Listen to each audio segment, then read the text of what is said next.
अस्सलाम वालेकुम दोस्तों, मेरा नाम है साहिल और आप देख रहे हैं इस्लामिक नेम्स चैनल। फ्रेंड्स, आज हम बात करेंगे इकराम नाम के बारे में। इकराम नाम का मतलब होता है मेहरबानी करना।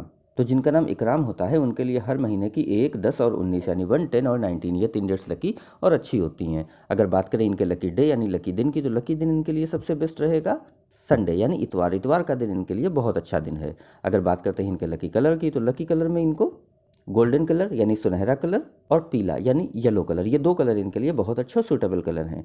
अगर बात करते हैं इनके लकी स्टोन की, तो लकी स्टोन में इनको रूबी यूज़ करना चाहिए। रूबी नहीं यानी माणिक स्टोन इनके लिए इंशाल्लाह बहुत अच्छा रहेगा। अगर बात करें इनके लकी नंबर की, तो लकी नंबर है इनका 1 यानी 11 नंबर इनका लकी नंबर है। तो ये थी इकराम नाम की शॉर्ट डिटेल। अगर ये वीडियो आपको अच्छी लगी हो तो इसको लाइक करें, शेयर करें, हमारे चैनल को सब्सक्राइब करें। यहाँ पर हम आपको आपके नाम के बारे में सही शॉर्ट में जानकारी देते हैं। अगर आप किसी और नाम के बारे में जानना चाहते हैं तो कमेंट बॉक्स में उसका नाम लिखिए, बहुत जल्दी आपको उस नाम पर वीडियो मिल जाएगी। अगर आप अपने नाम के बारे में और डिटेल के साथ जानकारी हासिल करना चाहते हैं तो इसके लिए इस वीडियो के डिस्क्रिप्शन में आपको एक लिंक मिलेगा, उस वीडियो को देखिए। वहाँ पे आपको जानकारी मिल जाएगी कि कैसे आप अपने नाम के बारे में और डिटेल के साथ जानकारी हासिल कर सकते हैं। तो जाइए उस वीडियो को चेक करिए और आज की वीडियो में इतना ही। मिलते हैं आपसे अगली वीडियो में, जब तक के लिए अल्लाह हाफिज़।